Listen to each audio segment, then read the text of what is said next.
سيدي يا سيدي يا سيدي فورج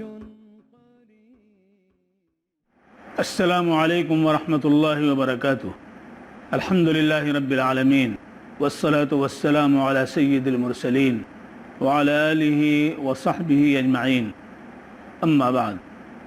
معزز حاضرین و سامعین، آج کی اس محفل میں آپ سے جس موضوع پہ خطاب کرنا ہے وہ ہماری معاشرتی اور سیاسی زندگی سے متعلق نہیں ہے، بلکہ اس کا تعلق ہماری زندگی کے معاملات سے ہے. معاملات انسان کا خاصہ ہے. جانور معاملات نہیں کرتے، جمادات معاملات نہیں کرتے، نباتات معاملات نہیں کرتے. ان کی فطرت اپنے وجود کے ساتھ خاص ہے، لیکن انسان اپنے وجود کے ساتھ بہت سے وجودوں کا محتاج ہے. اپنی وجاہت کے ساتھ بہت سی وجاہتیں اسے چاہیے. اپنی استعداد کو بروئے کار لانے کے لیے، اپنی صلاحیت کو فروغ دینے کے لیے، اپنے علم کو جامہ پہنانے کے لیے، اپنی عقلیت کو فروغ دینے کے لیے، اپنے وجدانیات کو روب عمل لانے کے لیے اسے معاملات کی ضرورت پیش آتی ہے. یہی معاملات انسانی زندگی کا خاصہ ہے. لہذا اگر معاملہ صحیح ہے، معاملے میں توازن ہے، معاملات اعتدال کے ساتھ قائم ہیں، تو انسانی معاشرہ فروغ پاتا ہے، انسانی سماج اٹھتا ہے اور زندگی کی محفل میں رقص کنا ہو جاتا ہے. اور اگر توازن معاملات میں نہیں ہے، توازن کی گرہیں کھلی ہوئی ہیں، اعتدال کی سطح بگڑی ہوئی ہے، تو پھر ظلم اور تعدی، جور و تمرد کا دور شروع ہو جاتا ہے. اور ایک وسیع سماج، ایک ہماگیر معاشرہ، ایک عالمگیر سطح پر قائم سماج ٹکڑیوں میں بٹنا شروع ہو جاتا ہے. یونٹس الگ الگ اس کی ہو جاتی ہیں، وحدتیں قائم ہونے لگتی ہیں، اور ہر وحدت، ہر یونٹس اپنے نفع، اپنے فائدے پر غور کرنا شروع کر دیتا ہے. نتیجہ یہ ہوتا ہے کہ بنیاد غلط پڑ جاتی ہے. بنیاد کہ ہر ایک کے لیے نفع کی بات سوچی جائے. اللہ تبارک و تعالیٰ نے فرمایا وَأَمَّا مَا يَنْفَعُ النَّاسِ فَيَمْكُثُ فِي الْأَرْضِ، کہ جھاگ سوکھ کر کے ضائع ہو جاتا ہے، لیکن جو چیز نافع ہے، مفید ہے، وہ زمین میں قائم رہتی ہے. بیج زمین میں رہ کر کے سڑتا نہیں ہے، گٹھلی زمین میں پڑی ہوئی سڑتی نہیں ہے. کیوں؟ اس لیے کہ اس گٹھلی کے ساتھ ایک درخت کی آرزو قائم ہے، اس گندم کے ایک بیج کے ساتھ لہلہاتی ہوئی بالیاں دکھائی دے رہی ہیں. لہذا وہ معبود برحق ان کی حفاظت کرتا ہے، وہ ضائع نہیں ہوتی ہیں. لیکن ایک جھاگ جو موجوں کے دوش پر اٹھیلیاں کھیلتا ہے، ہر طرف وہ اچھلتا کودتا ہوا نظر آتا ہے، وہ بے فیض ہوتا ہے، تو پانی کی موجیں اسے کہیں پٹخ دیتی ہیں اور کنارے پہ وہ سوکھ جاتا ہے. ایسے ہی یہ انسانی سماج کے اندر معاملات میں جب بگاڑ آتا ہے تو پھر وہ معاملات اوپر سے نیچے تک تلخیاں ہی تلخیاں پیدا کر دیتے ہیں. اس لیے اسلام نے معاملات کے نظام کو مستحکم کیا ہے اس طور پہ کہ اگر تمہارا ایک دوسرے کے ساتھ رابطہ ہے اور ہونا ضروری ہے، اس لیے کہ اللہ رب العزت نے فرمایا اعوذ باللہ من الشیطان الرجیم نحن قسمنا بینہم معیشتہم فی الحیاة الدنیا ورفعنا بعضهم فوق بعض درجات لیتخذ بعضهم بعضا سخریا ورحمت ربک خیر مما یجمعون. ہم نے ان کی معاشی زندگی کو تقسیم کر دیا ہے، باہم ایک دوسرے کے ساتھ جوڑ دیا ہے، اور ایک دوسرے کو باہم ایک دوسرے پر فضیلت دی ہے تاکہ ایک دوسرے سے کام لے سکیں. اور تمہارے پروردگار کی رحمت جو تمہیں حاصل ہے ایمان کی شکل میں، وحی الہی قرآن پاک کی شکل میں، نظام تمدن اور تہذیب اس وحی الہی کے حوالے سے تمہیں جو حاصل ہے، یہ اس مال سے، اس جائیداد سے، اس مادی زندگی سے کہیں بہتر ہے جو وہ جمع کر رہے ہیں۔ تو اللہ تبارک و تعالیٰ نے جو تفریق رکھی ہے، یہ تفریق کہ کسی کو مالدار بنایا، کسی کو غریب بنایا، کسی کو کسان بنایا، کسی کو تاجر بنایا، کسی کو معلم، مدرس، پروفیسر اور ٹیچر اور ریڈر بنایا، اور کسی کو جاہل اور گنوار بنایا۔ یہ اللہ کا نظام ہے تاکہ معاملات قائم ہو سکیں۔ لیبر کی ضرورت ہے تو پروفیسر نہیں کر سکتا ہے، لیکن ذہنی مشاطگی کی ضرورت ہے تو وہاں لیبر کام نہیں آ سکتا ہے۔ ایک لیڈر، وزیر اعظم ایک شخص بننا چاہتا ہے تو اسے عوام کی ضرورت ہے، جب تک عوام اس کو نہیں سپورٹ کریں گے وہ وزیر اعظم نہیں بن سکتا ہے۔ بادشاہ نہیں ہو سکتا جب تک عوام رعایا مل کر کے سب بادشاہ نہ کہیں۔ تو ہر جگہ سپورٹ کی ضرورت، اور سپورٹ ایک دوسرے سے تعلق اور معاملات کی بنیاد پہ ہے۔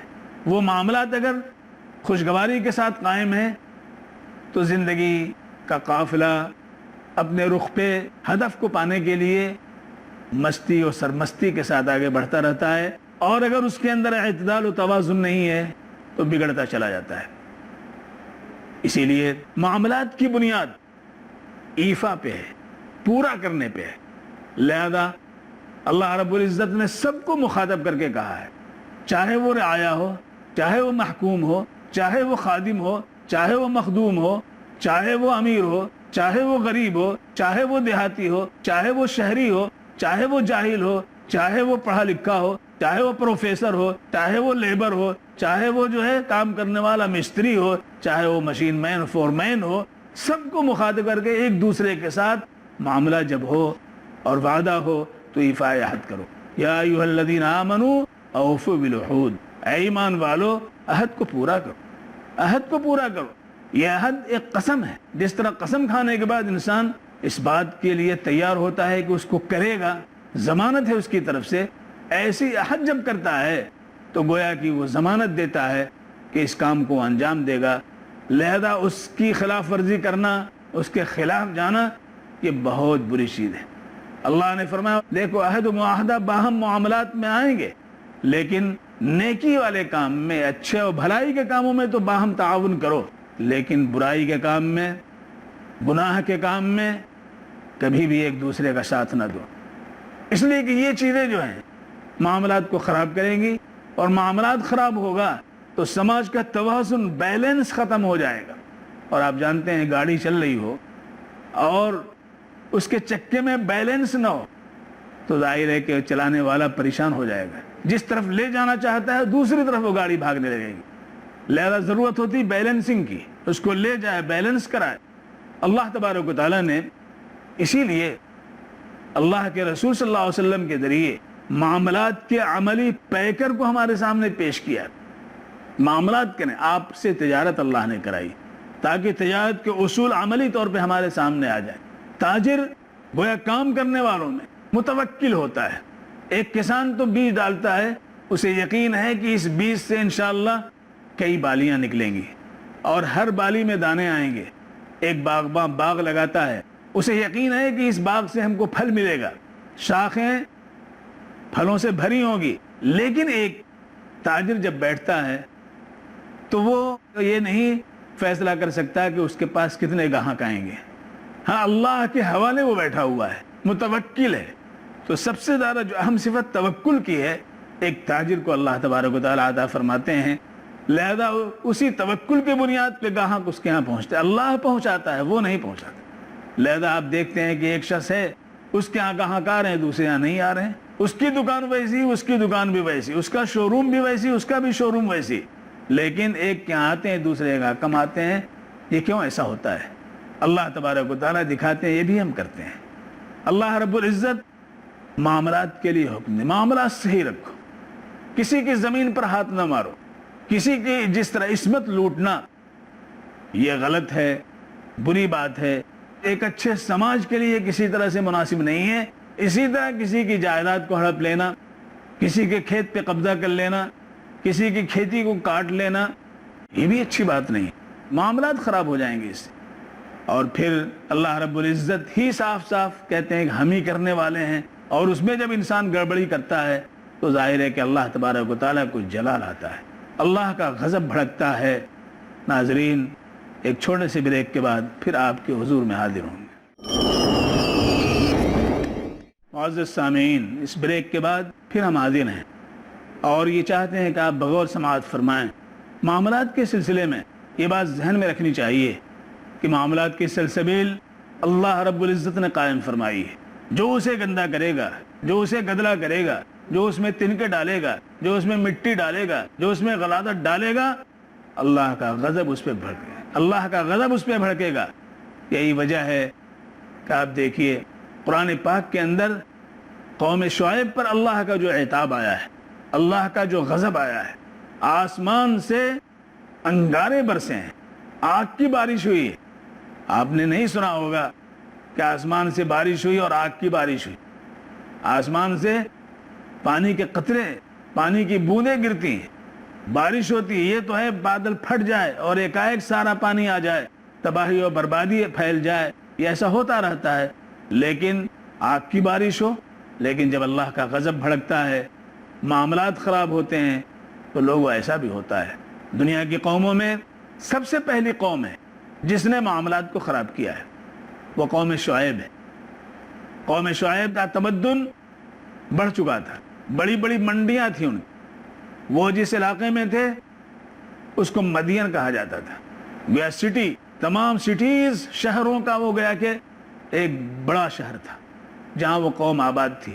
لہذا اس دور میں عالم ناسوت، عالم انسانی کی تجارت پر ان کا پورا قبضہ تھا۔ وہ جو چاہتے بھاؤ لگاتے تھے، وہ جو چاہتے تھے اسی اعتبار سے جو ہے تجارت کی راہیں کھلتی تھی۔ اس میں وہ اپنی کاریگری شروع کر دی۔ کیا کاریگری شروع کی کہ جب انہیں لینا ہوتا تو پورا لیتے تھے اور جب دینا ہوتا تو کم دیتے تھے۔ اس میں انہوں نے ایسا ٹرک اختیار کیا جس کو انہوں نے فن کہا کہ لینے والے کو پتہ بھی نہ چلے۔ ایسا تولتے تھے، ایسا ناپتے تھے، ایسا معاملہ کرتے تھے کہ لینے والا سمجھتا تھا کہ صحیح کر رہے ہیں، لیکن وہ کم دیتے تھے یا غلط دیتے تھے۔ جس طرح آج ٹھیلے والے جو ہے یا کپڑے والے، ان سے جائیے لینے کے لیے، اگر نیت خراب ہے تو وہ آپ سیب لے رہے ہیں اور پہلے سے وہ سڑے ہوئے سیب جو الگ وہ رکھے ہوئے ٹھونگے کے اندر، آپ نے 2 سیب اٹھا کے دیے اچھے، اس نے ڈال لیا، اور 2 سیب چپکے سے اس سے ڈال دیا۔ آپ کو پتہ بھی نہیں چلے گا، آدھے سیب آپ کے خراب، آدھے سیب آپ کے اچھے۔ گھر آپ لا کر کے کھولیں گے، ارے یہ کیا ہوا، میں نے تو سیب اچھے دیے تھے۔ لیکن ایسا ٹرک، ایسا فن ان کو ہے ڈالنے کا، ایسا کہ آپ سامنے ہوتے ہوئے بھی آپ کی آنکھوں میں دھول جھونک دیتے ہیں اور آپ کو غلط سامان دے دیتے ہیں۔ اسی طرح سے اس زمانے میں قوم شعیب کا معاملہ تھا۔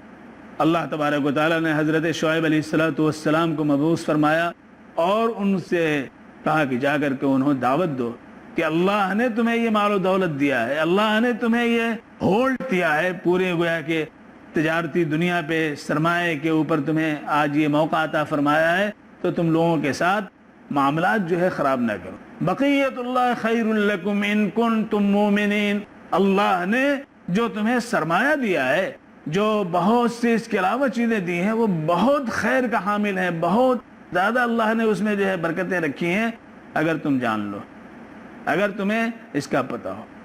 لیکن وہ ماننے والے نہیں تھے۔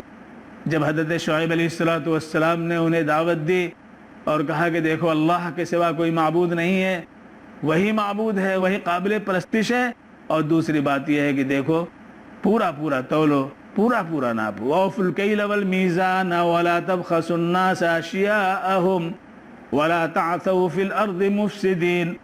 دیکھو ناپ میں اور تول میں کمی نہ کرو، پورا پورا دو، اور لوگوں کے چیزیں جو ہیں اس میں کمی نہ کرو، اور زمین میں فساد نہ پھیلاؤ، زمین میں فساد نہ پھیلاؤ۔ گویا معلوم ہوا کہ معاملات کی خرابی، لین دین میں جو ہے کمی بیشی، یہ روئے زمین میں فساد کا موجب ہے، اور جب روئے زمین میں فساد پھیلے گا تو ظاہر اس فساد کا نتیجہ کیا ہوگا کہ بیماریاں بڑھیں گی، بے چینیاں بڑھیں گی، اضطرابات بڑھیں گے، باہمی زندگی میں ناگواریاں اور تلخیاں ہوں گی، اور اس کے نتیجے میں فسادات ہی فسادات برپا ہوتے چلے جائیں گے۔ آج جو تجارت میں، معاملات میں جو خرابیاں ہیں، اور اس میں خرابیوں کو ہم اور مزید اپنی حکمت عملی کے ذریعے اس کو فروغ دے رہے ہیں، اسی کا نتیجہ یہ ہے کہ سرمایہ تو بہت نظر آ رہا ہے، سونا پہلے سے زیادہ ہے، تانبا پہلے سے زیادہ ہے، پیٹرول پہلے سے زیادہ ہے، ڈیزل پہلے سے زیادہ ہے، جہاں نہیں نکلتا تھا وہاں نکل رہا ہے، لیکن اس کے باوجود کرنسی گرتی چلی جا رہی ہے، اس کے باوجود مہنگائیاں بڑھتی چلی جا رہی ہیں۔ یہ فسادات کیوں ہیں؟ فسادات اس لیے ہیں کہ معاملات خراب ہیں۔ معاملات جب خراب ہوں گے تو فسادات عام ہوتے چلے جائیں گے۔ اسی لیے اسلام نے ہر چیز، ہر معاملے کو جو ہے اس نے ٹچ کیا ہے، اس معاملے کی سبیل اس نے پیدا کی ہے۔ یہاں تک کہ اللہ کے رسول صلی اللہ علیہ وسلم نے فرمایا کہ دیکھو، دیہات سے سامان لانے والے جب سامان لے کر کے منڈی کی طرف آ رہے ہوں تو ان کو راستے میں روک کر کے ان کا پورا اسٹاک نہ لے لو۔ اس کو تلقیہ رکبان کہتے ہیں، حدیث شریف میں تذکرہ آیا۔ کیوں؟ اس لیے کہ ان کو بیچ میں روک کر کے ان کا سارا اسٹاک لے لو گے، آلو کا، بیگن کا، گوبھی کا، ساگ کا، آم کا، دیگر چیزوں کا جو دیہات میں اپنے کھیتوں میں پیدا کرتے ہیں، باغوں میں نکالتے ہیں، اور تم لے لو گے تو اس کا نتیجہ ہوگا کہ تم سستے لے لو گے۔ انہیں پتہ نہیں کہ آج منڈی کس بھاؤ میں ہے، اور وہاں ان کو نقصان ہوگا، اور تم روک کے رکھو گے تو منڈی میں جو ہے وہ قیمت بڑھ جائے گی، سامان نہیں پہنچے گا تو سامان نہیں پہنچے گا تو یہاں نقصان ہوگا، تو دوہرا نقصان پہنچانے والے تم ہوگے۔ فرمایا قطعاً ایسا نہ کرو، تاکہ معاملات خراب نہ ہوں۔ اب معاملات خراب ہوں گے تو اسے جب معلوم ہوگا کہ منڈی میں تو بھاؤ یہ اور ہم سے انہوں نے اس بھاؤ میں لے لیا، تو لڑائی پر آمادہ ہو جائے گا۔ دیہات والے سارے کسان جمع ہو کر ایجیٹیشن شروع کر دیں گے کہ انہوں نے ایسا کیا ہے، اور ادھر منڈی والے اس کے خلاف اٹھ کھڑے ہوں گے، تو اس طرح فساد برپا ہوگا۔ لہذا آپ نے روک دیا۔ اسی لیے ایک اصول جو فقہ کا ہے، یہ فرمایا کہ لا ضرر ولا ضرار، نہ نقصان قبول کرو نہ نقصان پہنچاؤ، نقصان نہ پہنچاؤ۔